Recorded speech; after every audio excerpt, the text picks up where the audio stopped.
Good morning, good evening, and good night, depending on where your time zone is that you're listening to this particular broadcast. Very art bellish interview. We are coming into the world live from here at Hellbent Studios, nestled in the heart of Appalachia, broadcasting live across the world from Timbuktu to space and beyond. Space. Welcome to Hellbent Live. Ah, you like that? Yeah, that's pretty damn good. Pretty good. All right. Awesome. Welcome, guys, to Hellbent Live. My name is Jesse Doyle. This is Joe Doyle. We are coming in hot from our last conference of the year. Big round of applause for us surviving another conference. That's it. We're done with conferences for the year. We are not going to another conference for the rest of this year because we have a lot of work to do. And we are going to get into that shortly. Before we get into that, I want to thank everybody who came out to the Tennessee Wildman and Cryptid Con. It was an absolute blast. We're going to kind of discuss that a little bit today, but I want to really give a special thanks to all of our Hellbenders, the conference crew who come out. And we had just this little gang going the whole time. It was awesome. It was a lot of fun. It was fun to... You all right there? My throat is still torn up from the conference, but still. We're both not... we're both exhausted. We had a 7.5, 8-hour drive yesterday to get back home and then back at it today, back to our regular lives today and all the work we've got to do. So I wanted to thank everybody that come out. Stephen, Becca, MK, Alan, the man at Castleberry, LW Marshall, Minerva, Ken, and Janet. All right, guys. We just want to thank you guys for coming out and hanging out with us. We had a freaking blast. We got to hang out with Monica, Bill. We had a bunch Dewey, D. Deuster. Well, Deuster was there making, selling books hands over fists. So he wasn't there for us. He was there for commerce. But anyway, the Jew was there on a business trip. But we had a blast. We really did. We really want to thank Randy, Josh, everybody that's involved with 40 in Tennessee. You guys really knocked it out of the park with this conference. The good thing about Tennessee Wildman and CryptoCon is it's not super corporate. They've done cons in the past, like Dragon Con and stuff like that. So they know kind of what people want from a con, not a super corporate timeshare sales sort of situation, but more of a, we love the topic. We are excited to be involved in it. We want to discuss things and we want to hang out with like-minded people. And that's really the focus of this particular conference. So kudos to them for a fantastic conference.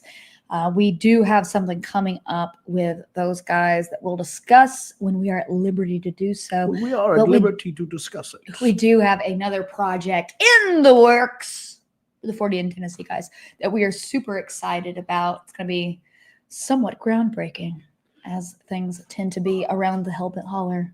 Okay, World. thank you very much for that, my friend. We appreciate it. Kicking us off tonight. Should I say the Hollerverse? Can we call it the Hollerverse? The Hollerverse, yes, indeed. So Hollerverse. Kim wants to know if we went to the Mexican restaurant. We did not go to the Mexican restaurant this time. I am never going to no. a large eat out function after a conference ever again. I can't do it. I can't do it. I mean, and we were so exhausted and just like shell shocked after the entire day. We were there all day talking and having a great time.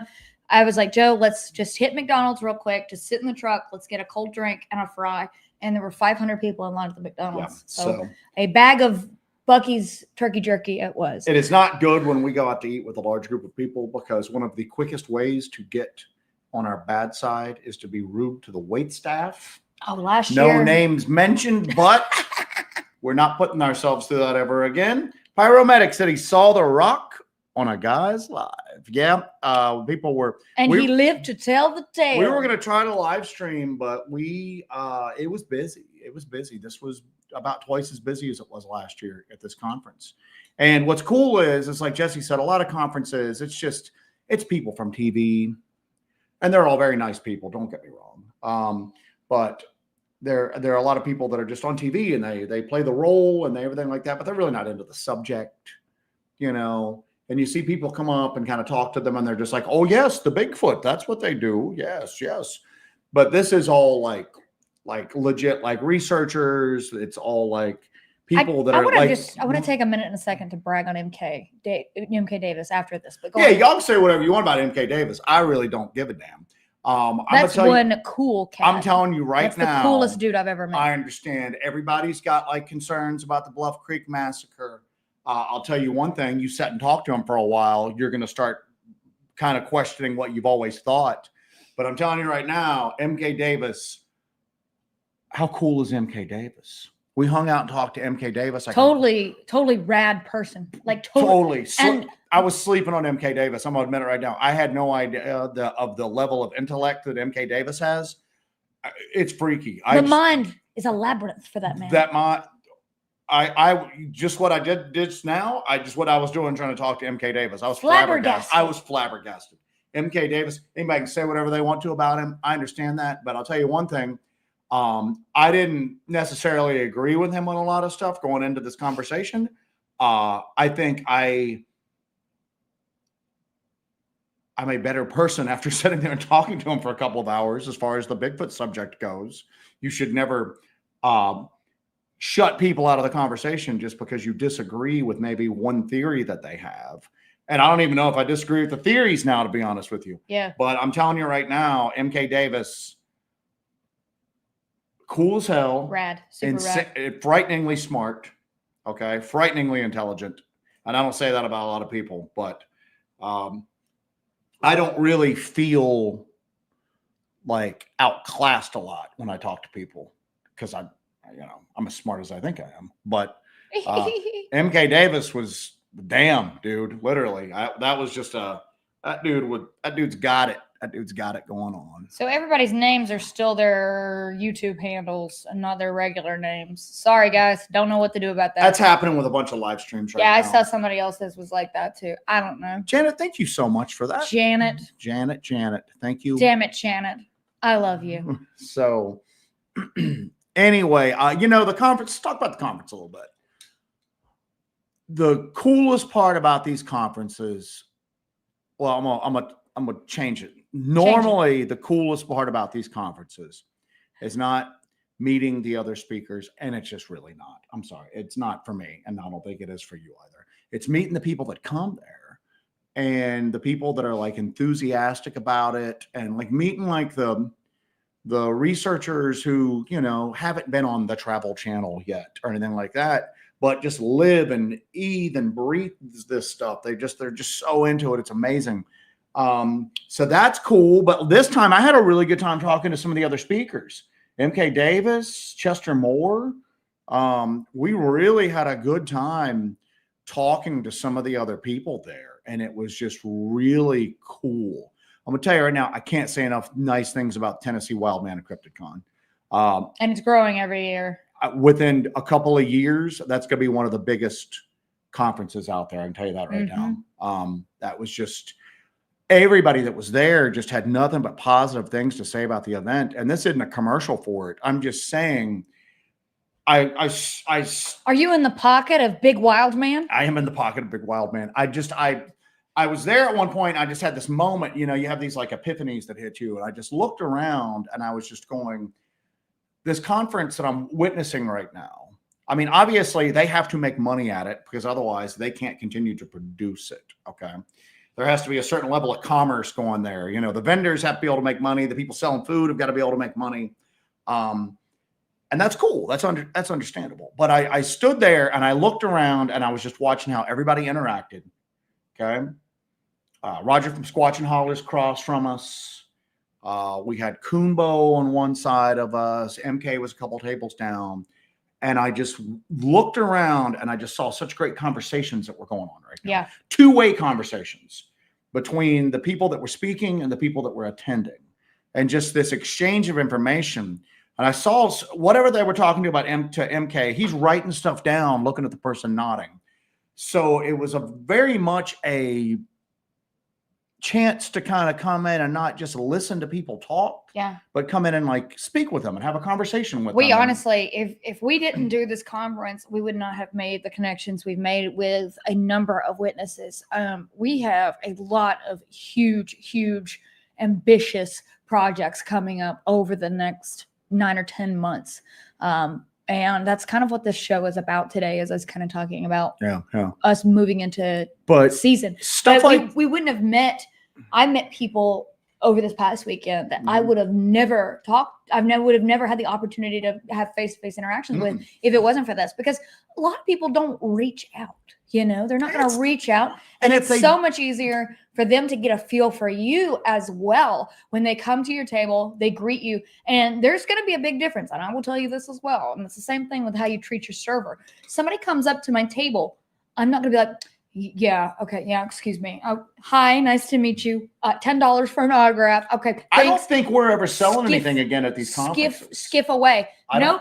It is eye contact. It's handshake, because these people traveled a long way to come and meet you and talk to you. And we're all here. We're all on the same team. We're all interested in the same stuff. There's no elitism here. We are men of the people. Because we are the people. I was standing there talking to 3 other people that are involved in this subject matter. And all 4 of us had here at the end of the day. Thank you, Nathan. That's a good little angel. Thank you, Nathan. But we're all interested in Bigfoot and various associated phenomena. All of us have very different things, and we're all taking turns kind of throwing out our ideas on it. And it's a respectful conversation. And I just had this moment where I'm going, for a lot of a lot of the people in the chat, everything like that, your in real life, day-to-day friends aren't in this stuff. Your family members aren't in this stuff. Maybe they tolerate it. Maybe they're openly just dismissive about it. And for a lot of people, their only interaction is online. And let's just be honest, that sucks. People are terrible online. But there in person, I really just got like a weird sense of like joy. Everybody was having such a good time meeting like-minded people. And maybe somebody had more of a woo outlook on Bigfoot. And maybe somebody had more of a flesh and blood outlook on Bigfoot. They're still standing there having a really good conversation. And some people like me have a more step and poo outlook. Yeah, step and poo outlook. But it was good, man. It was very good. And I'm going to tell you right now, I understand what some people, because I see this stuff online. Thank you for that, West Virginia Bigfoot Project. Thank you. You always hear the same stuff. Oh, Bigfoot's too commercialized. Bigfoot, like, yes, it should just be what I associate some of that stuff. It's starting to make a little bit of a comeback right now, but like ham radio as a hobby, amateur radio. I want to get my ham license. Well, it was dying. Be amongst my people. It was dying for the longest time because a lot of the people that were entrenched in it were just jerks to like newcomers. Yeah. They were and they literally made the idea of getting involved in that hobby so distasteful. No new people wanted to come in. And if they did come in, they left shortly after that. And I've always said that, my biggest complaint is how some of the more entrenched people in this field of study are just dicks. They're just dicks. Okay. Joseph. Joseph. Did you want to mince words when it came No, to I that? don't think I'll mince words. And I'm looking at it, and sometimes you get a little pessimistic on it. Like Small Town Monsters documentary that we released out. How rude of me. I figured the comments were going to go 60-40, good, bad, or 40-60. It's a Bigfoot documentary. You can't really get but so many good comments on it. And you're going to get those people in there going, Bigfoot stupid. Da, da, da, da. The comments were overwhelmingly positive. The two main ones that had negative comments are people that are Bigfoot researchers that have been on YouTube for a long time, and they're just bitter, negative a-holes. And sometimes those people are too entrenched and they're pushing out new people. I came away from this conference very positive because I was watching people really kind of enjoy the topic again. And the general consensus, and I brought this theme up with anybody there that I got into a conversation is that the joy is being sucked out of this, because at the end of the day, Bigfoot buzzkills. The joy is being sucked out of this. Trademark. This is the coolest topic in the world. And exciting. And it's fun. And I don't care if you... And it brings wonder and magic and even into the people world. who have had like kind of traumatic experiences still come away fascinated by the topic and just consumed by it. And it's an exciting topic. We're exploring the mysteries of the world. And I've always just been like, don't let some just grumpy old bastard chase you away from that. And I was watching it this week and I was just going, the power that those people have been able to wield is just, it's evaporating in front of your eyes. We met so many people that would just come up to us and go, hi, my name's, I'm just making this up, Gary. I'm with the, Southern Ohio, Bigfoot research group, just some little local organization. We're getting sued by Gary now at the Southern Ohio Bigfoot Researchers Group. Speak to our attorney, Gary. But just everybody's just so knowledgeable, and they're just really having fun with it. And you could just really stand there and have cool conversations. And I just kind of came away going, man, we've turned a corner with like the Bigfoot and the paranormal and the cryptid communities. I think have turned a corner. Okay. These people that complain about everything, it's just magnified because they run their mouths all the time. The majority of them, I mean, we met one grumpy dude at the conference, and that was it. One grumpy dude out of thousands. And he was just upset because we didn't get video footage of Bigfoot. You want to tell that story? I'll tell it. So it's kind of funny. It is funny. I got so mad. I was just like, I'm done. Go F yourself. We went up to do our speech. So we went up to and I'm marking stuff, so you just run on start. We went up to do our talk. We did our talk. And I'm gonna actually probably, because both times we have had to, the first time at the Smoky Mountain Bigfoot Conference, the group ahead of us ran like 15 minutes over. So we have never been able to give like the full presentation. And this time we didn't get to give a full presentation, but for a good reason, because people in the audience were actually asking questions as we went. Yeah. Which was awesome. So yeah, we need to, if we do another conference, maybe we should, before we get started, lay the ground rules of, if you have a question in the middle of our just presentation, ask it, man. Raise your hand and we'll get you right there. Because that was pretty cool. And it kind of led us in some new and novel directions. Yeah, to me, it made it more dynamic. Yeah. Instead of doing like questions at the end, save your questions at the end. Screw that. If you got a question, raise your hand. That works so well. So we didn't have a chance to do the entire, we had to kind of abbreviate it a little bit. And we had a little bit of tech issues, but tech issues. They got ironed out. But it was, hold on a second. Who is this? Expected. W. Leonard Athos. Thank you for that super chat, my man. Thank you both for your time, effort. I'm sorry. I thought never mind. And contributions to this very important subject. I thought you could read a little faster. Anyway. I'm trying to have cadence, pacing, something you know nothing about. Somebody said you spoke too slowly, and it sounded like they were listening to Zach Bagans narrate something. And Thank you for that compliment. I was like, good sir, do you not understand who you're talking to? And she is not going to take that as an insult. But so I'm probably going to do. My name is Bagans. I'm probably going to do the presentation, just kind of give it online. Just because it's pretty freaking cool. I want to do the whole thing online. And my slides I made these slides and I'm super proud of a couple of them because which I might use them as a basis for thumbnails eventually. But I think what we're going to do is Joe needs to give this presentation by himself and go through all of this because this is something this was his baby. This presentation was his baby. I did all the graphic stuff for it. But what we will do is I want you to give this presentation start to finish with the slides integrated in, and I'll produce the whole program, and then we will release that. Yeah. And I think you guys just do it live. And you guys let us know. Yeah, we can do it live. But you guys let us know if you're interested in that. Because there's a lot of stuff in this presentation that has not made it to stage yet, has not been brought into the world yet. And Joe really, really did a great job kind of putting these thoughts and these concepts and these theories together in a really beautiful way that flows. Because here was my thought process on this, is that... Give us a window into the mind. A window into the mind of Joe. My thought process on this, that you'll have some casual people coming to these conferences. Oh, there's a Bigfoot conference. Let's go. You know what I'm saying? It doesn't really matter what you say to those people. They're just there for the experience.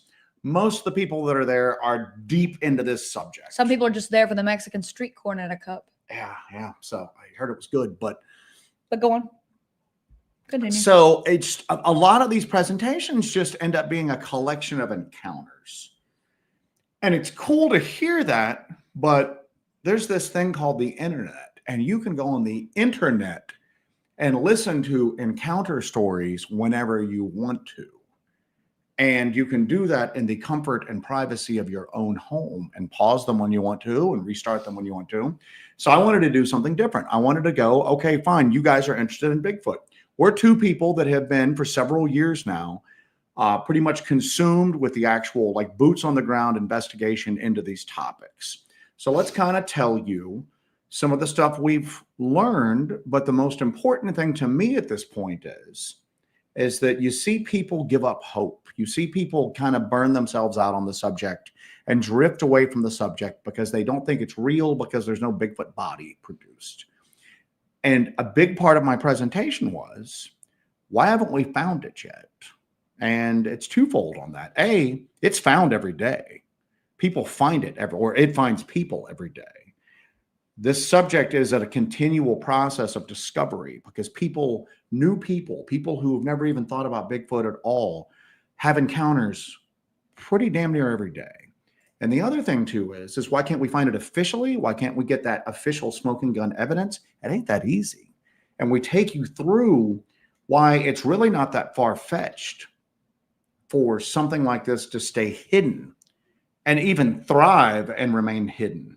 And it's when you look at it, and when you really look at it from all angles, you go, well, quite honestly, I'm not surprised we haven't found it. I'd be surprised if somebody did get crazy footage of it. Everything's got to go wrong for it, and everything's got to go right for the person looking for it.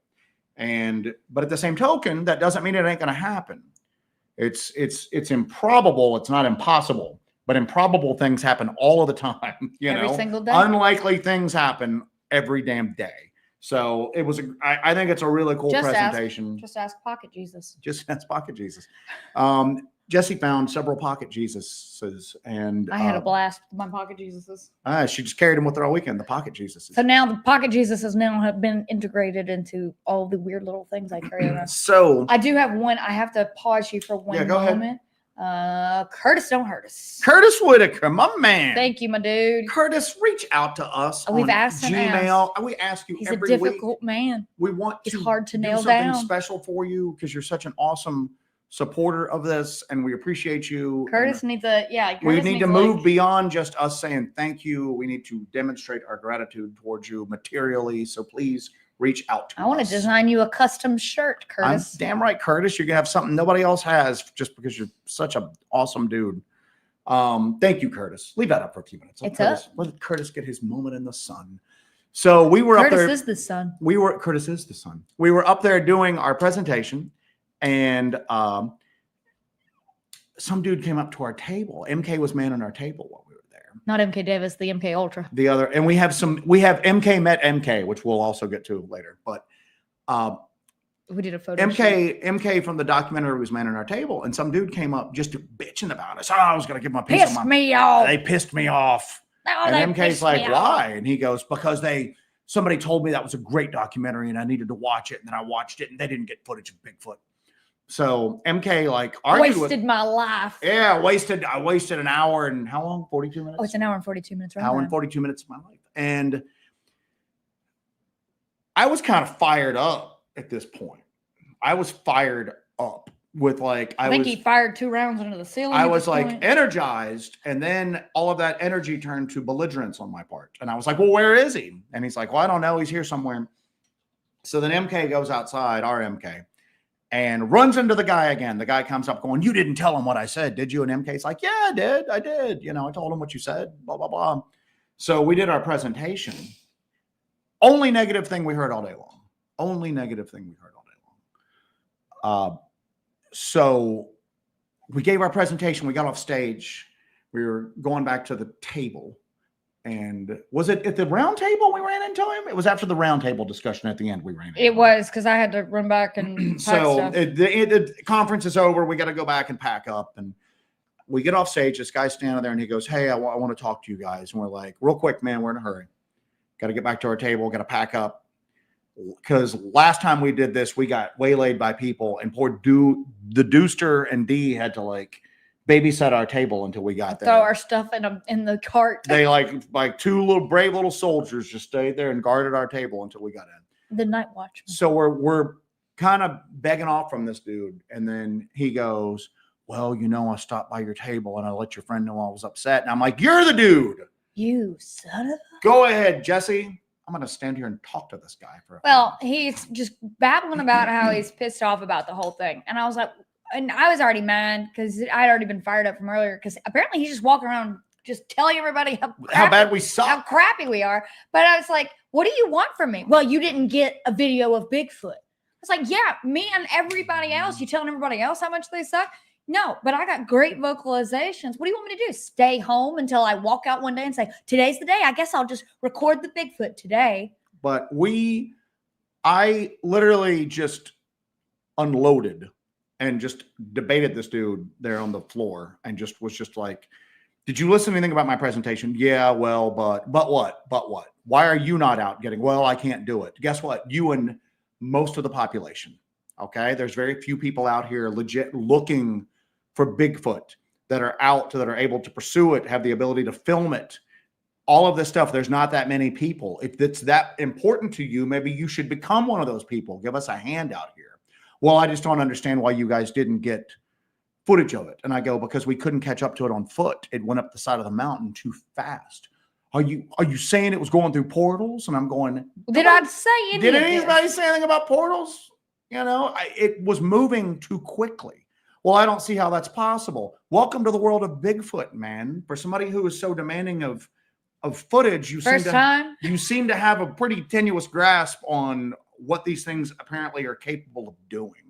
So we had a pretty good conversation. He was respectful and everything like that, but that was the only one. Everybody else was so effing cool, man. So cool. So we came out of it. We're tired.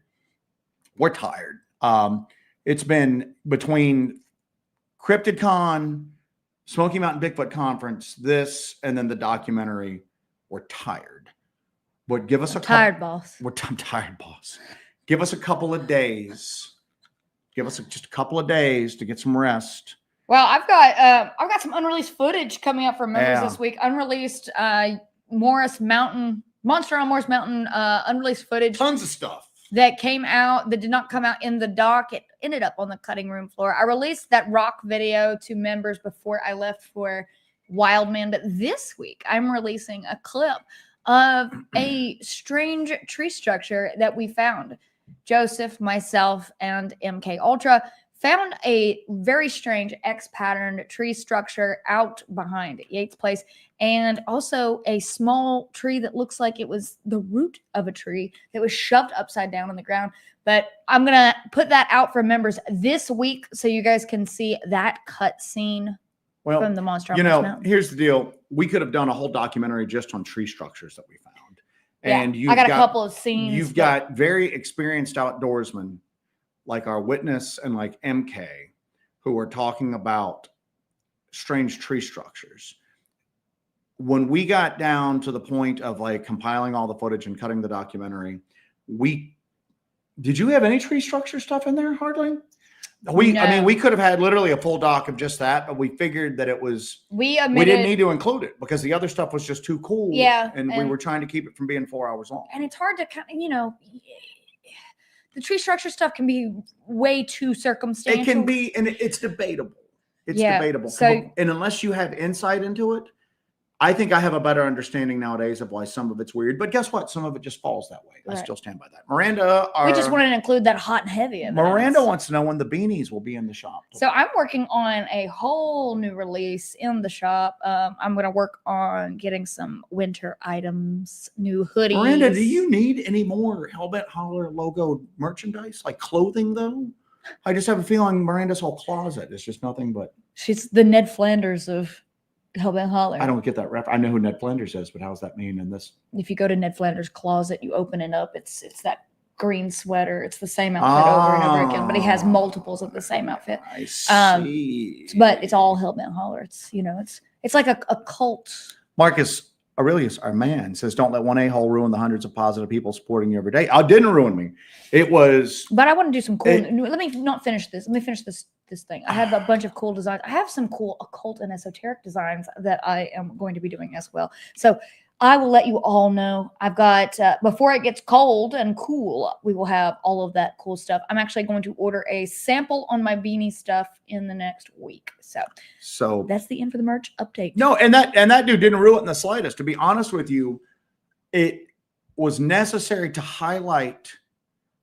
I didn't realize how positive the whole experience was until we have one negative person. That one negative person really put the contrast on how overwhelmingly positive it was. Because quite honestly, if I hadn't ran into anybody like that, I don't think it would have dawned on me on how overwhelmingly just awesome everybody else was that we met. Because you could look him in the eye and say, "You, sir, are a madman." So, but it was great. It was absolutely great. So, and here's the deal. These idiots have no idea what it takes for you guys to do. Most people don't, because people don't do this. And that's part of the presentation is to go, all right, everybody has these complaints about why don't we have it? Well, why don't you do it? Well, I can't because it's hard. Thank you. Yeah, it's hard. And there's not very many of us doing it. And guess what? And I understand why. People have lives. You know what I'm saying? But here's the deal. Everybody that supports us and kind of is part of the Hollerverse here is helping in the search. And I'm telling you right now, I mean, again, MK Davis has been doing this for a long time. And it's a very, again, you can debate certain theories all you want. He's been doing this for a long time. But when MK Davis is sitting there going, I think you and your wife, I keep expecting y'all to be the ones to get proof. He goes, I keep expecting y'all are going to be the ones to do it. That's very complimentary. That's high praise, my man. That's very high praise. And MK is not buttering you up for anything. That's a pretty straight shooting guy. Booberry said it wasn't Nick Groff, right? What if it was Nick Groff in disguise and this was his great revenge? What if that was the case? Real quick. Tony Wolf needs thoughts and prayers for me going into eye surgery tomorrow. Thoughts and prayers. Hey, definitely. Hopefully everything is okay. Hopefully it is. So everybody collectively send some positive vibes to Tony Wolf's direction. Please, please, please. Everybody, Saban, I don't even know what this means. I wouldn't worry about it. You're dealing with people who never kicked the Stacker 3 addiction they developed during the War Crank days. What is War Crank? Is that a game? Is that Jack in it? Oh, good Lord. So. I don't know. Aggressively. But aggressively. Our MK wants to say, how awesome was it hanging out with MK Davis and having him break down the Freeman footage showing his apping? This is something that I had to do MK and I had this idea that we're going to do one of the goals this past weekend was to get several photos of MK Ultra and MK Davis together. And then I'm going to do a father-son photo shoot sort of thing for them. So that's in the works right now. But and MK Davis was such a good sport. He's like, all right, I just said, now look off this way. I got all these great photos and I'm going to put them together in a really cool like photo shoot. It's going to be like the Step Brothers thing. But then after that, he just looks at us and then just starts talking about the Zapruder film and the assassination of JFK and how he's kicked off this by talking too crazy. He's analyzed all that footage and there's crazy stuff and there's all this other stuff and all these details. I know I can't go into anything now, but anyway, it was insane. MK Ultra and I are saying like this, and we're like, he's the coolest man alive. He's the coolest man alive. That with the Freeman footage, that when Freeman was filming the Bigfoot, because I asked MK, I just went, because obviously MK Davis is like the Patterson Gimlin film guy. And it was cool kind of like talking about that. But then I go, all right, well, you know, Patterson Gimlin film aside, what do you think is the second best realist footage of Sasquatch? And he's like, the Freeman footage. And, you know, MK Davis he is aware of us. He knows what we do. He's seen some of our stuff. He doesn't really know all the stuff I'm into. And then he sits there and takes us through the Freeman footage and how it basically, Freeman caught a Bigfoot in the process of zapping him. And I didn't know that. I just didn't know that. Okay. And he took us through frame by frame and showed us stuff. And again, it's just not often that I'm just like struck dumb, where I'm just sitting there going with my mouth open, just like soaking in every word that somebody says. It was just really effing cool. It was just really cool. Very, very, very cool. Anyway, very neat. Very, very neat. Thank you so much, Rick. We appreciate that. Thank you. Thank you. Thank you. Thank you. Thank you. You guys are awesome tonight. You guys are awesome every night. But a couple other things we've got here. We're just going to kind of bounce around in the chat this evening. I got a bunch of stuff marked. I'm going through. Kim Drescher wants to know, Jesse, are you still thinking about having a conference of your own?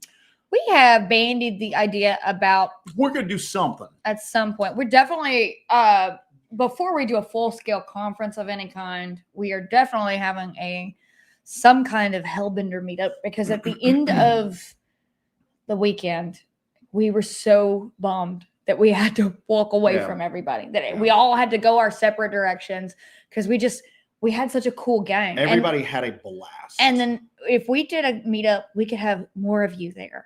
Not just people who can come to these conferences, but if we did some sort of official meetup, and where we could do some cool stuff, we'll have great things planned for it and stuff.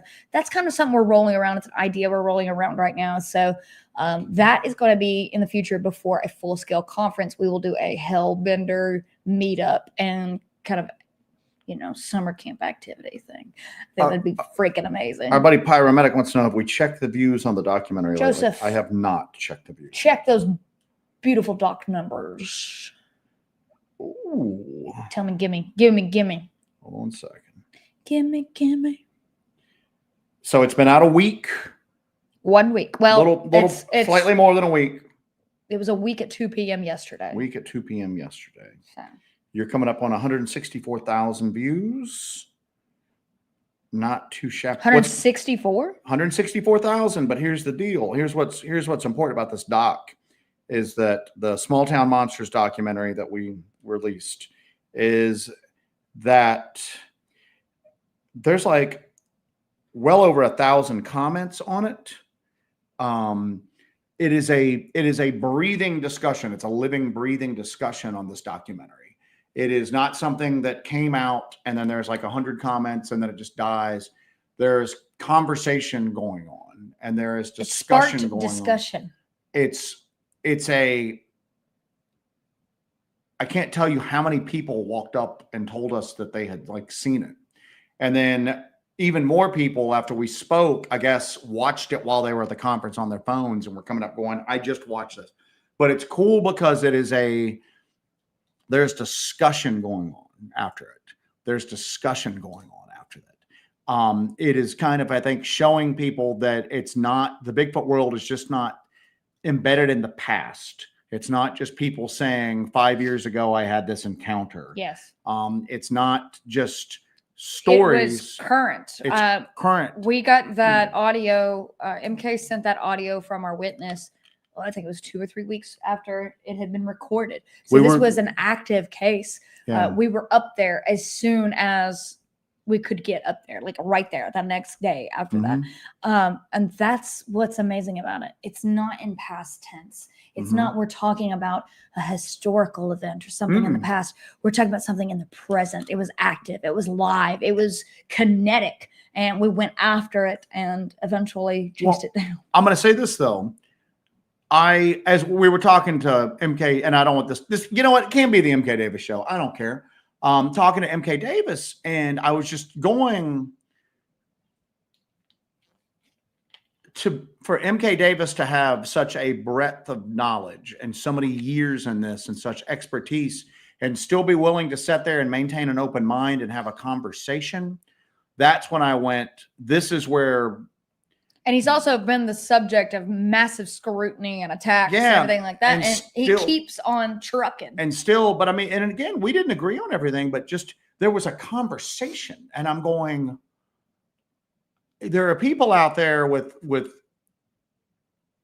far less knowledge who are far more belligerent. And I'm just going, but I had such it's like I was like, I almost felt like I was touching the past 40 years of Bigfoot history talking to him. You know what I'm saying? And it was just cool watching somebody who, because I'm just gonna be honest with you, I'm not that much into Bigfoot history. I'm into what can we do now to get it. But it was just kind of cool seeing that, man. I don't know. It's kind of cool talking about it. Our buddy LW Marshall was there.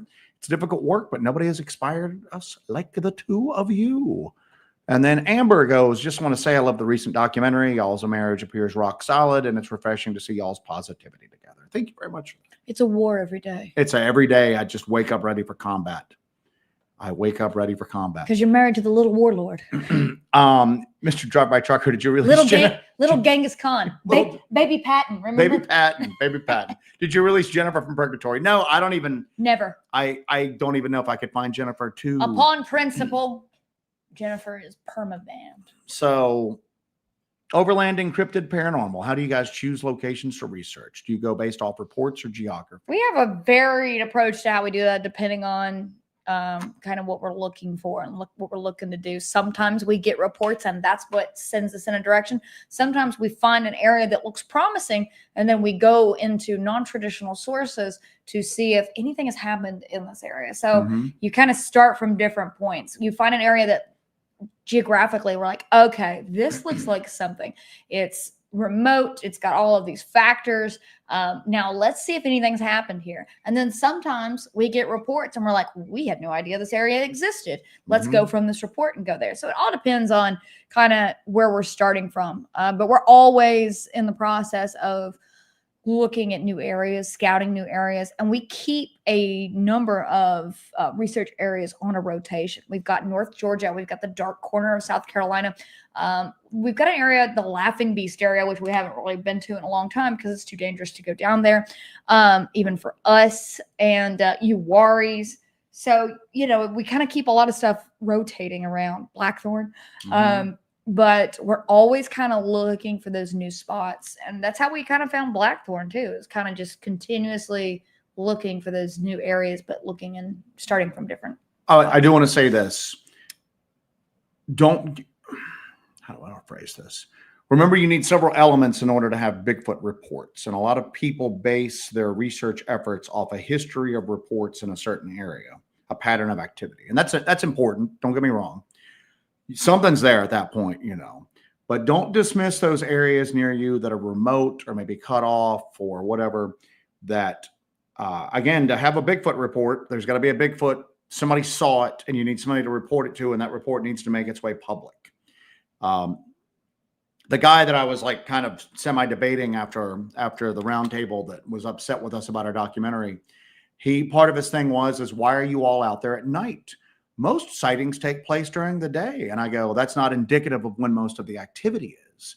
That's just indicative of when most of the people who have sightings are there.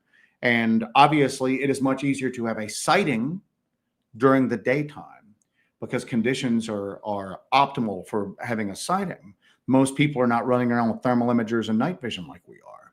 And I said, this has to be mostly a nocturnal phenomenon in order to remain hidden, because it's obviously trying to remain hidden. And if you are trying to remain hidden and you have the ability to operate at night in the darkness, and humans don't, that's when you're going to operate. People gravitate towards daytime stuff because they're just looking at it on the surface and they're going, well, all these sightings happen in the daytime, so I'm going to go there and happen in the daytime. Think how much activity is going on at night. There's just nobody there to see it, or the people that are there can't see it. So if you've got a area that's pretty remote and there's no reports coming out of it, go check it out if you got time. Just because there's no reports coming out of it doesn't mean there's activity there. There may have even been sightings there, but they just weren't publicized. I'd say the top 3 active spots we have right now, I don't think there's a single public report on them. And just a normal traditional Bigfoot researcher probably would not go into those areas because it's not on the BFRO reports. It's not on the Bigfoot mapping project. It's not something that a qualified researcher went out and investigated and then filed a report on. Probably our 3 most active spots are areas that we got private reports from. And then we went in and looked at it and went, my God, there's a ton of stuff going on here. So I got some stuff going. We got some super chats too, yeah, kiddo. I got that from Ken. Our boy Ken. Be gentle with that banner, Ken. It was so much fun. We were a little bummed out on the way home. We enjoyed meeting and talking with everyone. Everybody from the conference was, and again, going forward, I don't know how many more of these we're going to do. This was too much. You guys are starting to change our minds. But we're not. We're taking this tact going forward. We're not selling stuff at conferences. No. We're not having a table full of merchandise at conferences. We're not selling. We never sold like little Bigfoot tchotchkes. Doodads and geekos. I never understood that. You got like a table full of like Bigfoot keychains. I can buy that crap online. Why am I going to buy it from you? But now, even Hellbent Holler logo. And there's plenty of vendors there selling really cool stuff. I don't think the speakers should be selling a lot of stuff. I think the speakers should be speaking to people and talking to people. So we didn't do this on the last 2 conferences, and I think anything we do going forward, I liked it because we're not having to deal with that. I can actually stand there and talk to somebody. If you want a Hellbent Holler shirt, we got a merch store you can get it from. Yeah. And I know that people charge a premium for stuff at these conferences, but we're not doing it anymore. We're just this is the tack to take. We're going to have an empty table. We're never having the rock there. If you didn't see the rock, you missed up. I'm not messing with that damn rock, traveling with it anymore. The rock had an incident on the way. Pain in the ass, pain in the butt. Not doing the rock anymore. But we're just going to go there and talk to people. And that's what we're going to do. We're going to hang out with people and we're going to talk to people. And if you want to buy a shirt, I'll show you where the website is at. And it'll be cheaper for you to get it there. And we'll just go from there then. So, but yeah, it was a blast. We had a blast with everybody. We were all just almost in tears on Saturday night, when we all kind of separated. Remember not to butter the bread of confusion. Nathan has a phrase: "Do not butter the bread of confusion." Oof. Our buddy Bonnie Blue McGee. I've rarely seen evidence to top what y'all have gotten. The Dogman and LBL, the audio and the Awaris, the shadow figure at the plantations. It's amazing. And people are going, that guy's going, well, where's our up close daytime footage of Bigfoot? Well, we haven't gotten that yet. We haven't had a daytime. I know a lot of people seem to be having constant up close interactions with Bigfoot with no video evidence. We haven't had that. We haven't had constant up close interactions with Bigfoot, because if we did, you would have video evidence. And if something kept us from getting video evidence and we kept having them, we'd probably just quit doing this out of frustration. But these phenomena are ephemeral, they're liminal, they're on the edges, they're fleeting, they're brief. And that's what we've caught. I think what we've caught pretty much is indicative of what the phenomenon usually expresses itself as.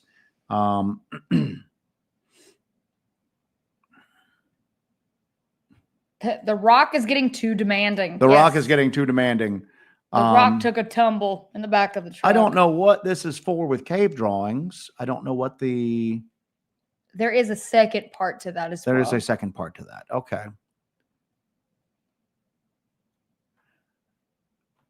Talking about imposing man with the ability to hear such range, following up with cells, batteries, and sensors, like chasing someone directly, blending a trumpet. Yeah, I agree with that. I agree with that. I think that the people constantly tell us if you leave your equipment home, you'll have more encounters, and I'm like, well, I gotta we don't have want the to do that. equipment. The whole purpose of this is to. The whole purpose of this is to. This ain't for me. Yeah, is to try to document it. And to be honest with you, if we started having encounters and we couldn't document them, like I said, I think we'd just quit. I think we would just quit, because the whole goal of this is, I know this stuff's real. I want to try to like document it and show the world that people aren't crazy. So, but he's right. Simon's right. You have to take that into mind that yeah, the way we're doing it's difficult. Okay. But I'm just telling you, I look at this. This is how I look at this stuff, is that the things that we saw on the LBL, the lanky, weird things like that, we didn't catch them on camera. So we don't really talk about them openly. If you see us do interviews, we don't really talk about them, because guess what? We didn't get footage of them. So people aren't going to believe it. I understand that, because quite honestly, I don't know if I would believe it. So we don't talk about it that much, because it happened to us, and it was very formative upon us, but we didn't film it. So in one regard, it was very, very critical to how we approach this stuff, because we kind of saw the power and the speed of what some of these things are capable of. But on the other hand, it doesn't exist, because it's not on film. We didn't record it. So the whole goal of this is, even understanding the difficulties that go along with this, still keep trying. Hope for that day where everything goes wrong for that side and everything goes right for this side, and we're able to get it. And I'm going to ruin all of this very in-depth talk with Reverend PC said, I hope it's not the cocaine Rock. Just saying, I think we need to have a story arc where the Rock kind of goes off the rails and is a victim of fame, and he becomes crack Rock. What was that? Was it Less Than Zero, where the Holly went and got involved in Hollywood and just, was it Less Than Zero? I can't remember. I have no idea. Strung out on drugs and all that. But he will become crack Rock at that point. Was it Less and then Than he'll have a Zero? redemption arc. Was it less? Yeah, it was Less And then Than he'll Zero. start. Oh my God, he'll start an inspirational rehab for other cryptids. He'll be born again. He'll be born again, but it'll be called. He'll hit rock bottom first. Oof, okay. And then he will start a charity where he helps other misguided cryptid celebrities called the Solid Rock Foundation. Oof, you see? Okay. Oh, that's pretty good. But he has to hit rock bottom first. Got to hit rock bottom first. And be crack rock. Do you really think we ought to write a book after just hearing that story about I think that that's what we're going to write a book about. You guys want a cryptid book? You're getting the rise and fall of rock and the rise again. Cryptid Castleberry. Best sign of a great conference is being there all day and hanging out at a hotel lobby past midnight and still not wanting to leave. Exactly right, man. We had a blast. It was just absolutely awesome. Have we ever done a conference since we did West Virginia, where Cryptid Castleberry has not attended? I don't think so. I think Castleberry's been at every single one we've done since Wild and Weird. I do want to do for like the conference crew this year, maybe do like a special t-shirt release or something like that. I talk about all these merch ideas, don't I? Did you see Miranda's comment about the merch thing? No. You can go ahead and do that. Mark. Joe and Jesse, you guys are, this is Mark D. We'll just go with that because the names are all messed up with this. Joe and Jesse, you guys are my inspiration to get back in the woods. Unfortunately, I had a calf down amputation in March, but I'm already back at work. So getting into the woods is my next goal. And you can 100% do it. You are the one that determines what you can and cannot do. And I think you 100% can do that. You can excel. Mark, if you need any If there's anything that we can do to help you, Or as if you far need as some equipment, if you need equipment ideas, hiking stuff. if you need any, like possibly if there's anything that we have learned that we can like share with you to do that, just email us, put Mark D in the subject title so we know, because our email's blown up right now. But anything we can do to kind of like encourage you to do that, everything like that, I would love to. I would consider it an honor to be able to do something like that. To get you back in them woods, boy. Para X Tim, your audio evidence captured are very similar to the Sierra sounds and Linda Moulton Howe's recordings played on Art Bell's Dreamland in the early 90s. Generations of vocalization captures. Yeah, it's... Somebody was claiming that we were call blasting the same call over and over and over again. But if you listen to it, especially with headphones, you can tell it's not the same. It's not the same singular call being repeated over and over and over again. It is. It's. There's as I said in the documentary, there's a variation in the tonality. It's somebody saying it was wolves. We had a pack of wolves. Oh, somebody said it was a red wolf. And Yeah. it's like, okay, and I were talking about this earlier today. It's like, what? Somebody said it was an owl. Just no, it doesn't match up with any natural wildlife. And I think Jesse summed it up best. There was something loud and frightening in the dark. She just went, there's a monster here. You know, we're assuming it's a Bigfoot. If it's anything, it's a Bigfoot. But it is. And it sounds like a serious stretch, sorry. but it's, I mean, at this point, it's plausible. Here's Miranda's comment. I have room for more merchandise. So, all right, let's see what else we got here. Oh, I did want to say we got back from the conference. We are getting ready to. So we're tired, but we feel very energized to get onto some of these large projects that we have been doing. So. Part of that is that we geared up. We're actually going to be doing some other full-scale documentaries, and we're going to be shooting like a real deal documentary. New camera. We got the new camera in that we were talking about doing. So we did discuss this camera, a week or two ago? Yep. And we ordered it, and our postmaster general, Miss Cunningham, thank you very much. I've got to learn how to use it now because quite honestly, this is much more advanced than the prosumer grade cameras I've been using. So I have got to, but this is going to allow us. Is that an eye cup for a giant? That is a giant eye cup you're seeing there, but it is going to allow us to continue to up the quality of what we're bringing you all. And some of the stuff we're going to be doing, here's what I like. I like the witness encounter episodes and documentaries people do. I like the flat out like investigation videos that we do when we're out just beating through the brush looking for stuff. Mm-hmm. I like both of those. I love taking a recent witness report and going, it happened over there. Awesome.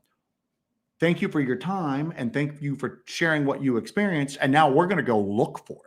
And now, so this is going to give us the ability to really kind of up the quality on the witness interview portion of it and really deliver that well. Because we ran into a lot of problems. Our equipment that we use for the field investigations did not translate very well into the interview portion of it. And that's kind of what caused a lot of the difficulties with Jesse editing this. So with this, but here's the thing, that'll serve both purposes. We really kind of rolled the dice on this. We took what people had shared with us and were generous enough to donate. And then we threw a bunch of money into it and we went ahead and got it because I had the opportunity to get it. But that is going to really kind of aid in because if we do another documentary, that's what we want it to be. We want it to be, this is what happened to me over here. Thank you for your time. And now we're going to go out here and look for the damn thing. So I think that's really going to kind of like up the cool factor for it. I'm so excited for this new camera. Yeah. So we are going to I got to learn how to use it, man. I got to learn how to believe in you. They believe in you. A lot of controls on it, man. But we are definitely going to, I've got plans. I've already got the entire plans put together for several full-length documentaries. So we will be doing our regular field investigation videos here on the channel and releasing those. But through the course of the next few months, We're also going to be filming and releasing full-length documentaries. So we'll have those investigations that'll be kind of smaller, hour-long investigation videos that we'll be releasing. And then we are going to do these full-length documentaries that are going to run an hour. God, I'm looking at doing an hour 45 on each of them. How much was the one you just did? An hour 42? That's an hour 42 minutes. That ought to be your trademark. Hour 42 on every single one of them. Stop doing things to give me a hard time. Every single one of them. I just cannot. 1 hour and 42 minutes. No longer, no shorts. Jesus. No longer, no shorts. These are going to be fully fleshed out documentaries. I have plans, and I'm working on doing all the groundwork right now for about 4 concepts. So I am working on that. And we actually met people over the weekend that I need for some of these. So I'm super excited about that. And they're going to be just like Monster on Morse Mountain. They're going to be groundbreaking because they're going to be totally different from anything you have ever seen before. The approach that I'm taking for each one is completely different. The way that I'm doing each one is completely different. They're all going to be done in different styles.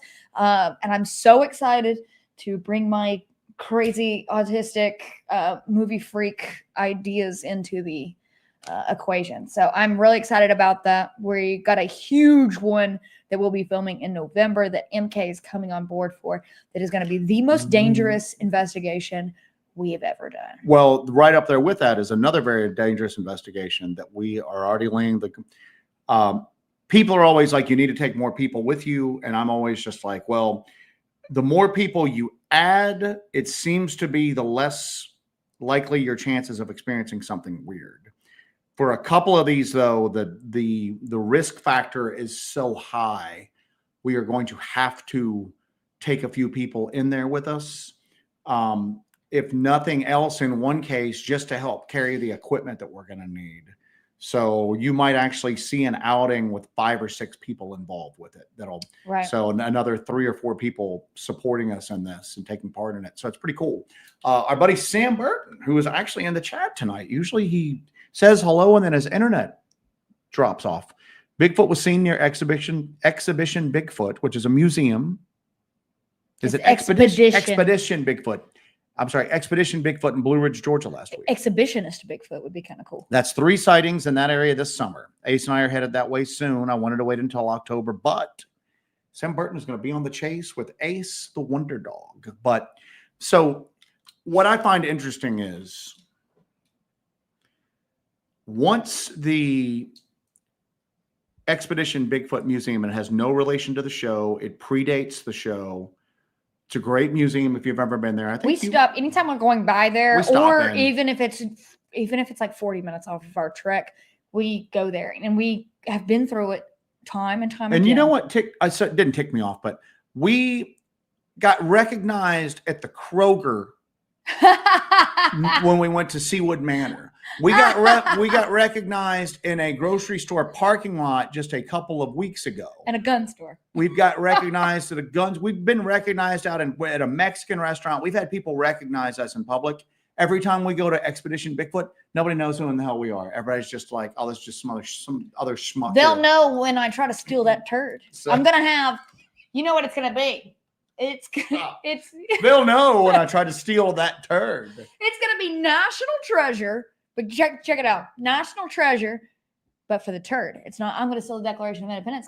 I'm going to steal everybody in this turd. Chat right now. If they see a news headline saying, woman attempts to steal Bigfoot turd at Georgia Bigfoot Museum, they're instantly going to go, oh my God, it's Jesse. And they're going to scroll down through, and then they're going to see your mugshot. They're going to go, it's the perfect crime. I'm going to leave with it attached to the bottom of my boot, and they won't even know. They won't see it leaving. You know what I'm saying? Turd is bigger than your boot.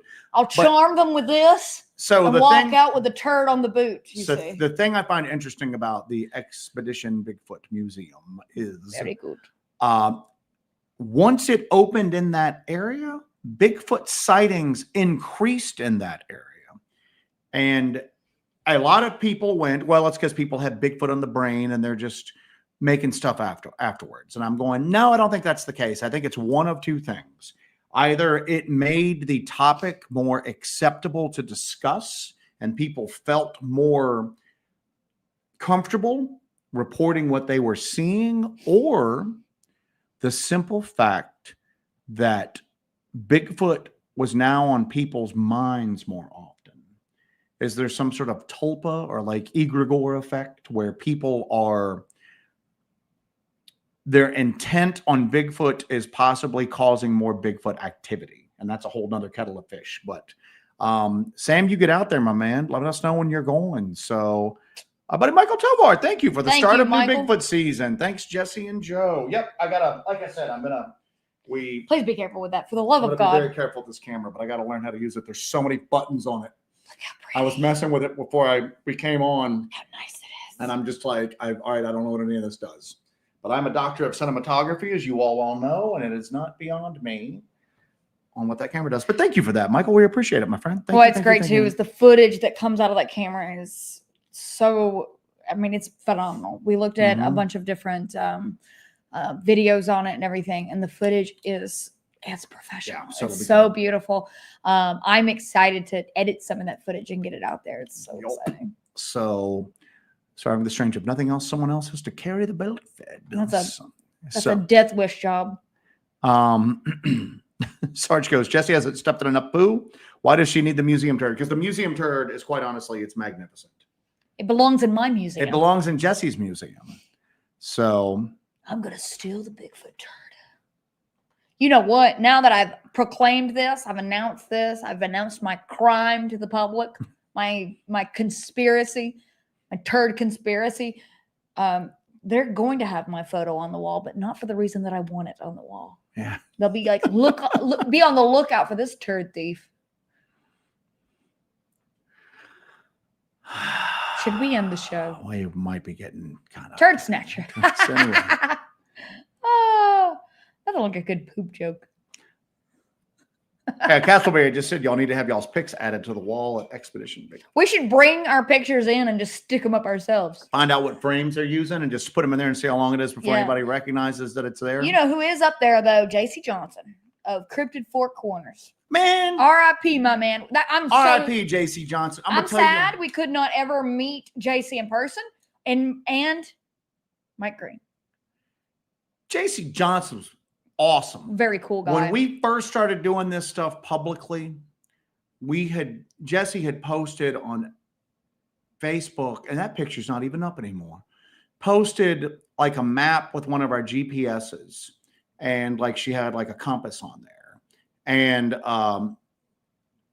JC Johnson struck up a conversation with us. That's from Crypto Four Corners, and was such an awesome guy who was just, man, he had just the variety of just weird phenomena that was in that area that he was looking into was just crazy. R.I.P. JC Johnson. I was like bummed out when I heard that he had passed. I'd never met him in person, but man, what a figure. W. Leonard Athos says, hey, Brian Barber, a great Bigfoot guy from Michigan, is well known in Bigfoot circles, has a huge Bigfoot turd in a sweet and low box in his freezer.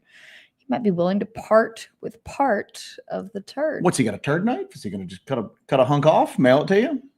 We got a turd guy. Got a turd guy. It's in a sweet and low box? I'd put it in like a... Oh, that must not be... I mean, how big is a sweet and low box? It can't be that big. Here's what I would do, is I would wrap it in wax paper. You need like a big... I want one that you would need like a deep freeze. No, well, yeah, well, no, like that. But I'm talking about as far as like a box goes. You know what I'm saying? Like we're an appliance box, like one of those big boxes, like an appliance. Jesus, that's what you need. So, anyway, well, see what else we got. I think that's good enough. Sam Burton. I have a picture of the turd. There is. Are we running afoul of YouTube language restrictions by saying turd? If so, I guess I think turd's acceptable. I think turd's acceptable. I'll have to check the updated rules. And I hope Scorpius is not talking about the turd. Get an extended warranty on that. Oh, he's talking about the camera. Yeah. We had to get this secondhand because this camera is insanely expensive. And it's discontinued. It's what sucks for what we do. We're on foot, so we need things with stabilization and night vision. And a lot of like camcorder companies are getting you need good image, you need a good picture, like good like image quality, night vision, and stabilization. And it seems like it's very difficult to find all three of those anymore. But we're actually looking at trying to get, we need to get some, back him, Joe. It's Squatch season. You can do it. But we need to try to get some upgraded insurance for our stuff, because it's to the point now where if we break stuff, we're going to have a hard time replacing it. It's a very good comment. You're describing a variation on the Hawthorne effect. Yep. That's when the experimental subject changes their behavior when they know they're being observed. I think that there's something. Part of my presentation is arguing on how a strictly biological creature with very exceptional physical gifts and the intelligence to know that it's being hunted and that it needs to stay hidden, how effective that would be. But I don't think that's all that's going on. I think that there's something, and that's a whole nother topic for another show. I want to know why I understand why a Sasquatch would know to avoid firearms, because they would have observed a firearm in use and put two and two together and gone, that thing made a loud noise. That thing over there died. Okay, I need to stay away from that. Cameras are a whole nother subject. They don't see the final result of a camera. They don't know that people bring it back and then show the footage the camera captured to other people. You couldn't observe that just in the woods and know the full potential of what that device is capable of. There's something else going on there. And it might even be to the fact that they're able to read a person's thoughts and get a full picture of what a camera is capable of. I don't know. But boy, you've really come a long way, Joseph. Something's going on. Benita has been with us, I think, from the beginning, commenting on our stuff, liking our stuff, talking to us. Our buddy Oki, care to share what MK Davis enlightened you on? So let me see if I can find the.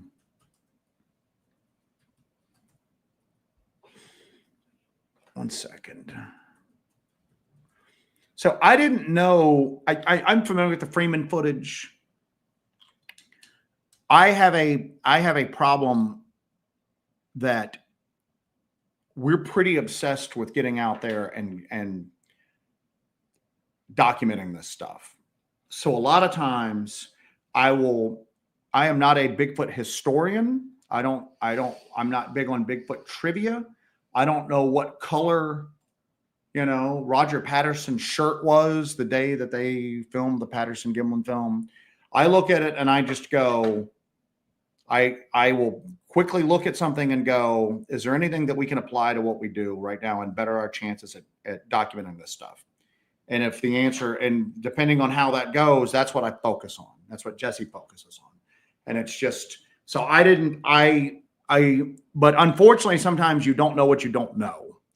And I didn't know that Paul Freeman had health issues. If you don't know who Paul Freeman is, look it up. I'm not going to go into a history lesson on Paul Freeman, but Paul Freeman got some very hotly debated video of Bigfoot that I've always thought was real. And that's when I asked MK Davis, in your mind, what's the second most impactful and most likely to be real Bigfoot footage? I was hoping he was going to say the Freeman footage, and he did. I didn't know that Paul Freeman had health effects that he believed were directly caused by interaction with a Sasquatch the day that he filmed it. I didn't know that. I just didn't know it. And I didn't know that MK Davis had gone through frame by frame, and Paul Freeman happens upon a Sasquatch. He's filming. He's out there looking for it. Okay. He had found tracks, and he was employed. And again, not a Bigfoot historian. He was employed with the Forestry Service, Department of the Interior, Fish and Wildlife, something like that, in an outdoor capacity, and caught a lot of grief because they wanted him to shut up about the Bigfoot because they thought he sounded crazy, but he knew what he saw. He knew what he encountered. And anyway, he's out there trying to document it. he sees a Bigfoot walking, and he basically says something to the effect of like, "Oh my God, there he is! Look at him go," or something like that. Pretty up close, like sighting. Well, the Bigfoot at one point is like walking away from him, turns around and looks at him, and MK Davis slowed the footage down and like examined it and realized that the Bigfoot's face lights up, and it's not just a trick of the light because it lights up the surrounding foliage around it. The damn thing's face lights up, and there's a momentary distortion of the camera footage. And MK and I both talking, I said, "I'm going to ask you in a moment what you think it is." I said, "But just based upon what you've told me it is." He was hit with some sort of like ionizing radiation, basically. Targeted ionizing radiation. Jesus. And MK Davis goes, "Yeah, I think he got hit with gamma rays of some sort," is what he thought it was. And I was unaware of any of this. And I'm just sitting there and I'm going, because I'm used to people telling me some pretty crazy stuff, but I'm not used to people sitting there and showing me how they having arrived. Receipts. My problem with this community, if I've got a problem, is show me your work. How did you get from point A to point B? Just like in arithmetic class. How did you come up with the answer? Show me your work. You went from this point to this point to this point to this point, and most people can't do it. Most people will come up to me and have a full spun narrative on the Bigfoot phenomenon and no receipts. And you can't tell me how you got there. So you just kind of made it up. I'm not used to sitting there talking to somebody who literally I'm flabbergasted by what they're telling me. And I'm just sitting here going, okay, all right. Okay. All right. I'm not used to hearing a logical progression of thought. Right. And I got that in spades. And I'm looking at it, and I'm looking at the data in front of me. And again, I'm arriving at the same conclusions that MK Davis arrived at when it's explained to me, and I'm looking at the data. I'm going, I see how you got here. I see how you came to this conclusion. Quite honestly, it seems impossible, and I see why standard Bigfoot people don't like it. But I'm also following the same trail of data. Because where does it go from here, And I'm going, you go from point A to point B, and then you go from point B to point C. And you don't like point D, but it's where you're being led to. So even though you don't like it, you have to go there. And just like Jesse went, wow, you've come a long way. I'm going, you have to follow what's in front of you, whether you like it or not. And otherwise you're no better than all these people that you complain about. Yeah. And I'm looking at it just going, holy crap, I was completely unaware of this. I'm going to tell you right now that when I get a free few hours, that's what I'm going to spend my time on, because I am fascinated with this right now, because I'm looking at this going, the camera disruption, because everybody's always going, you need to do film. You need to do like analog film. We record a lot. Analog film's expensive. Although I do have an 8mm camera. Scott, we're going to experiment with it. And I have an 8mm projector set up that I've gotten. And it's all vintage. It's not. We can't go out there and run multiple cameras. And part of what's been interesting with me too is, how does it interact? I'm always going, this is something that really kind of blew my mind on this, is people are always going, you need to ditch the digital cameras. And I'm going, you don't understand. The digital cameras are giving these things ample opportunity to interact with us. And we're learning, okay? We're learning things that maybe we wouldn't learn if we were using analog. We're learning through the difficulties we go through. We're learning through the trials and tribulations that we encounter by the way that these things mess with our equipment. It's something we have to overcome, but in the process of overcoming it, we're learning a lot. And then to see that analog film had the same problem.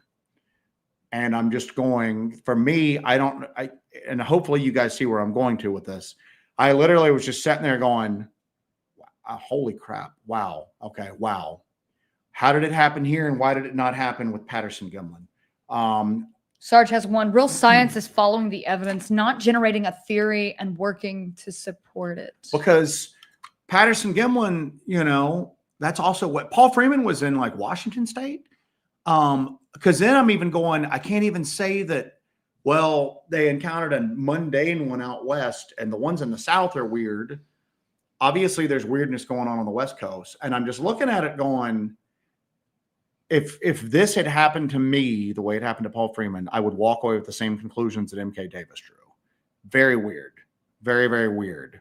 But the fact that digital film might be even more vulnerable to interference or analog film might be more vulnerable to interference than digital. Mm-hmm. I don't know, man. But also the presence of this interference, whether it be on the analog or the digital, that's a data point as well, too. Yeah. It's not just a complication, but you can actually look at this complication as a data point, as like something you can look at and gather information from. Thank you for that, James. We appreciate you. Thank you, James Whiting. Thank you. I think we're going to wrap up shortly. Here we go. RMK. It was a great exchange of ideas on zapping when Davis was talking about how he thinks it was building up the zap like Godzilla. That's exactly what he thought it was, that when the face lights up. Now, I have drawn up, I hate to even say this because I'm so sick of AI in the Bigfoot community, and not even just like faked evidence, but I'm sick of seeing people post these long screeds it's obviously written by AI. They just took it verbatim. I like debating with AI and like arguing with it and kind of like arguing points, because it leads you in weird directions. It leads you in weird directions that maybe you wouldn't have thought of. It's not doing the thinking for you.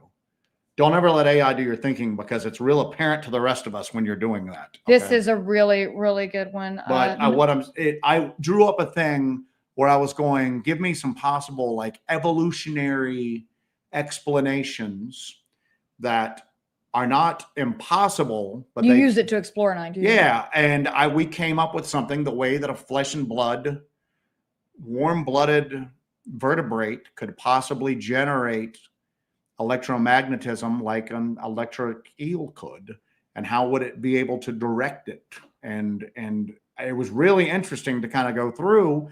It hasn't happened before, but there's some possible evolutionary paths that something could have taken to do this. It would maybe involve some outside interference, but that's a story for another day. Anyway. This is very apt from Not Today Saban. Relativity was a theory. Gravity was a theory. Hell, mathematics and heliocentric orbit were theories. The F, sorry, I was about to say it. Did we lose the facet that pondering outside of understanding leads to discovery? Like Gary Nolan, we always talk about Gary Nolan, and he is that Stanford. I have a feeling you would leave me for Gary Nolan. I might be Gary Nolan's type. You never know. But you're definitely his type. Probably so. But he does chat GPT a lot. And I think the same way we use it. Thought experiments, man. Just sitting around and let your imagination has played such a critical role in scientific discovery a lot of times. And it's just Jesse's favorite quote is, science progresses one funeral at a time. Max Planck. That you got to let the entrenched old guard kind of die off, and then the upcoming people with new ideas get a chance to kind of pursue them. Because you have people who've dedicated their entire lives to a theory or a way of thought. And if they agree that what they've been spending their entire life on is wrong, then they've wasted their lives. And Not Today. That's an awesome. Not Today's like comments were getting like deleted by YouTube for a while, because he was like, "Are you guys deleting my comments?" And I'm like, "No, dude, we're not deleting your comments." He's like, "They're just disappearing." Somebody else, our buddy, our Viking friend from overseas, Lawrence, said that his stuff was just. He was trying to put in some stuff from Norse folklore about trolls and stories of trolls, and they were apparently disappearing as soon as he put them in. It's just so weird what just gets.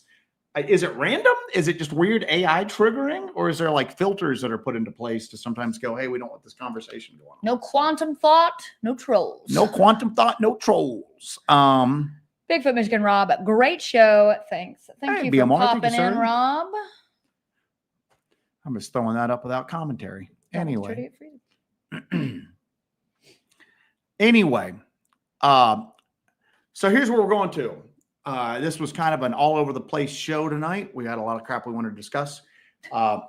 Very, very formal. We are going into what we consider season when Hellbent hot and heavy. Hellbent hot and heavy.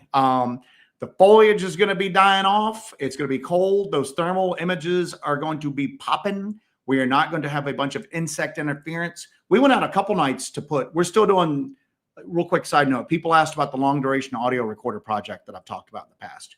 That got waylaid because we got hit with porch pirates and they stole a bunch of stuff while we were Bunch of equipment. Yeah. So, Yeah. And it's difficult to replace right now because a lot of import stuff is cost prohibitive due to just tariffs and whatnot. And I do have a side note about long duration recorders, but continue with your. But so we cobbled together some stuff just off what we had on hand. And we actually went out, and the freaking insects and the cicadas and everything like that were so loud. It's insurmountable. So as it gets cooler, that is going to disappear. And we're going to be able to like launch those long duration audio recorders. And then have people in the community, you guys help listen for weird stuff because you need you can't phase off doing that. Yeah, it's a lot. So we need to kind of break it down into small digestible chunks and then have people help us. So if you're interested in doing that, reaching out to us. So I didn't realize, Joe and I both didn't realize this until we were sitting around after the conference on Saturday. We were hanging out talking.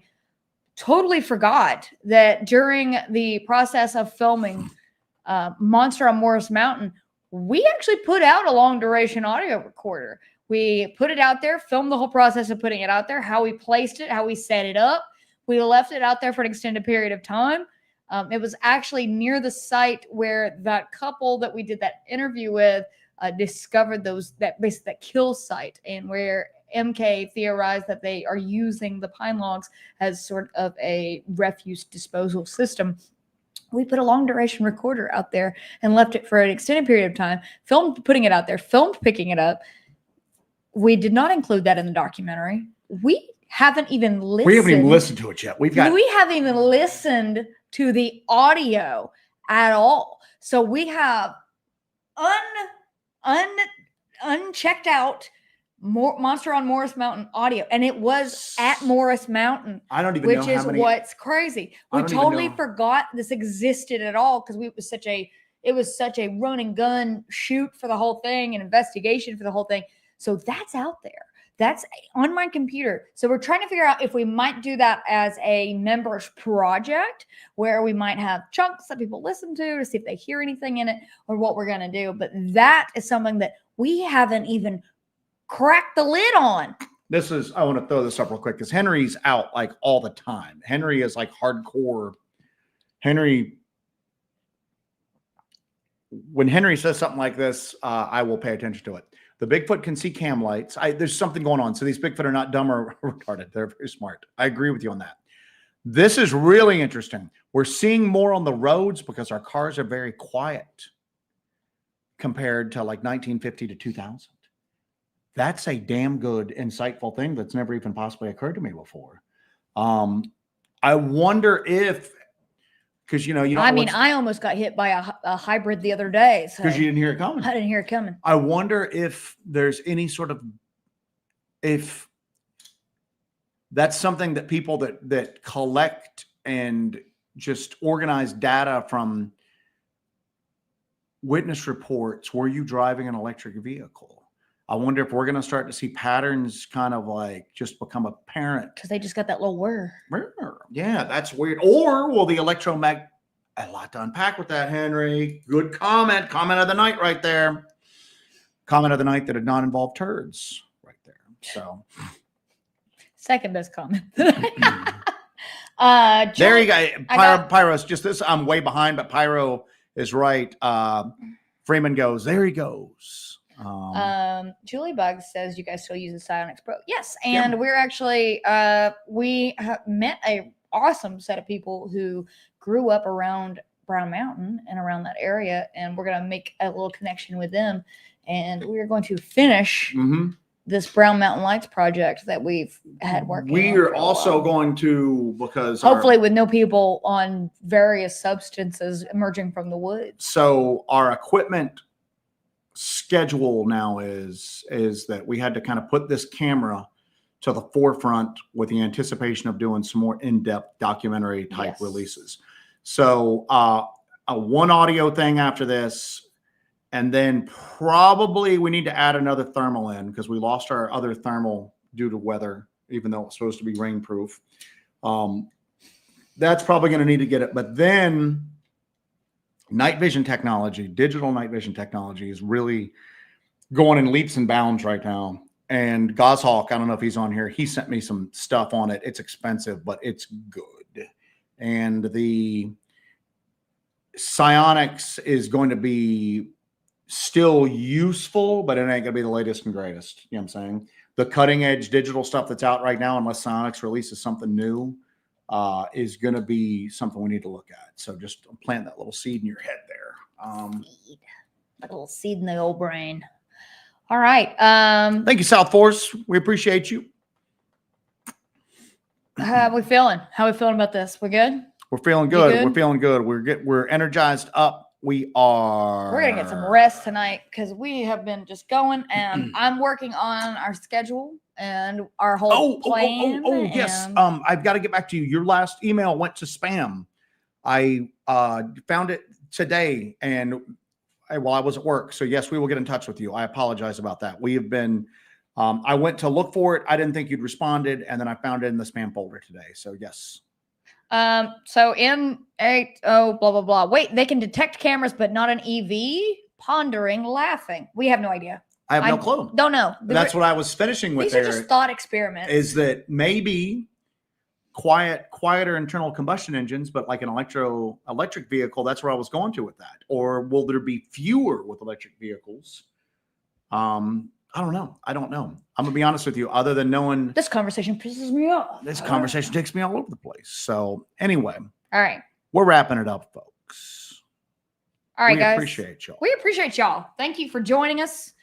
We are kicking off the next season here of Hellbent Holler.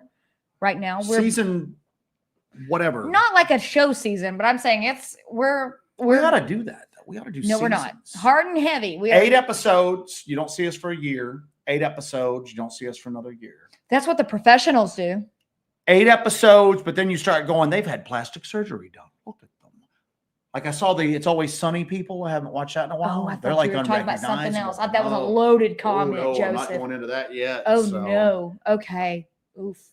Anyway, Bruce Bieber, thanks Benita for inviting me. Thank you for inviting people to the show, Benita, and thank you. We always like another beaver in the mix. Yes, indeed. So, anyway, we're gonna sign off, folks. Thank you guys. All right, guys. Thank you so much for joining us for this edition of Hellbent Live. For those of you who came and met us and hanged out with us at the conference, at any of the conferences we've done. We are going to do a gathering of Hellbent people where we can all kind of get together. But conferences, we're done for the foreseeable future on those. It's just, they take up too much time. Because we're ready to get back to work, kids. Work, boy. But Jesse's going to have some more unreleased Morris Mountain footage. If you have not watched the documentary yet, go to Small Town Monsters. It's on there. It is as people told us, hottest Bigfoot documentary to date. It's pretty damn good, if I do say so myself. So anyway, we appreciate everybody. We appreciate you all greatly, greatly, greatly. Hold on a second. Not today, just said dead ass. It just happened. One of his comments disappeared. So anyway, we appreciate y'all. Thank y'all. All right. As usual, guys, we love you. Take care of yourselves and take care of each other. Take that comment off so I can play this video or not. Oh, hold on. I'm trying. Oh my gosh. Oh, Michelle. There, girl. Yeah. Joseph. Good night. All right. Good night. Good night, guys. Thank you so much. We'll catch you.